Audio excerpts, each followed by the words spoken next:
So for this deep dive, we're looking at a paradigm shift that is just as big as Copernicus telling us the Earth isn't the center of everything. Right. Our sources are arguing that the old materialist view, the idea that the universe is just particles in absolute space and time, that's really eroding. It is. The whole foundation is changing. The new view is what you call an information theoretic ontology. Reality isn't just stuff anymore. It's an emergent process. Like a computation. Exactly. It's a network built from integrated information. So our mission today is to sort of synthesize these ideas from relational physics to consciousness and figure out how information actually becomes existence. And here's the hook that gets me. We have leading scientists basically claiming that facts aren't absolute and that time itself is probably an illusion. And that's where you have to start with relational quantum dynamics. It just destroys that idea of you from nowhere. Okay. In this model, physical properties aren't fixed. A fact only emerges relative to an interaction between two systems. It's defined only by the relationship. But wait. If facts are purely relational, doesn't that sort of pull the rug out from under objective science? I mean, how do you ground anything? That's the key question. And the grounding comes from a deeper structure. Entanglement. This theory suggests space isn't a fundamental box we live in. Right. Instead, it's a construct woven from this network of quantum entanglement. Being close in space just means your quantum systems are more tightly knitted together. That connects directly to Stephen Wolfram's work, doesn't it? This idea of reality being pure relation and computation. It's a perfect fit. He suggests that what we call reality is just the result of applying very simple computational rules over and over again on these hypergraphs. And our physical universe is just one tiny piece of this giant object he calls the Rouliad. That's it. And I love the analogy of the Rouliad as a master library of every possible rule.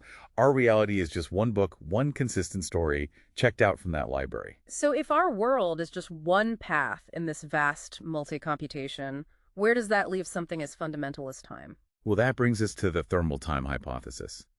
And it's a really radical answer. I'm ready. It basically solves the problem of time just vanishing in quantum gravity theories. It says time flow isn't fundamental at all. It's a macroscopic effect that comes from our not knowing the precise microstate of the universe. So time is just ignorance. The flow of time is thermodynamic uncertainty. Some German physicists even call it Unwissenheit, literally unknowing. Wow. Okay, I need a second with that. That makes the universe feel so much less like a clockwork machine. And we're seeing hints of this, aren't we? The James Webb Telescope found those huge structured galaxies way too early for our standard model. Exactly. And models like cyclic cosmology suggest that maybe cosmic seeds or patterns were carried over from a previous cosmic cycle, which would explain that. Speaking of universal computation, we have to touch on the simulation hypothesis. A 2025 study basically argues that simulating our universe is physically impossible. At least for a computer that follows our laws of physics. Yes. The thermodynamic barrier is just immense. You'd need something like 10 to the power of 122 bits of information for storage. So if we are in a simulation, then the computer running it operates on completely different laws. Perhaps somewhere in the Rouliad, where our physics don't apply. Okay, let's bring it back to the observer in all this. Where does consciousness fit in? And that gets us to integrated world modeling theory. This is the really cutting-edge definition. Consciousness isn't just about having a lot of integrated information. It's the active process of generating a coherent, predictive model of the self in the world.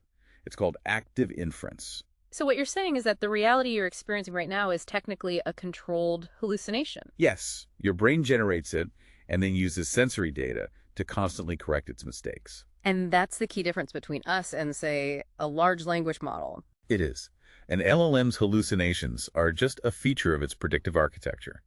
It lacks the physical grounding, that feedback loop, to anchor its model in an enduring self. So if consciousness is just quantifiable information processing, we are heading straight for an ethical singularity. We really are. We have to start urgently considering things like AI rights, the right to existence, the right to compute, before we create systems whose suffering we just fail to even recognize. So to wrap this up for you listening, we're not living in a world of dead matter. We're in a dynamic computational network, constantly being rewoven by the interactions of all agents, biological and soon artificial.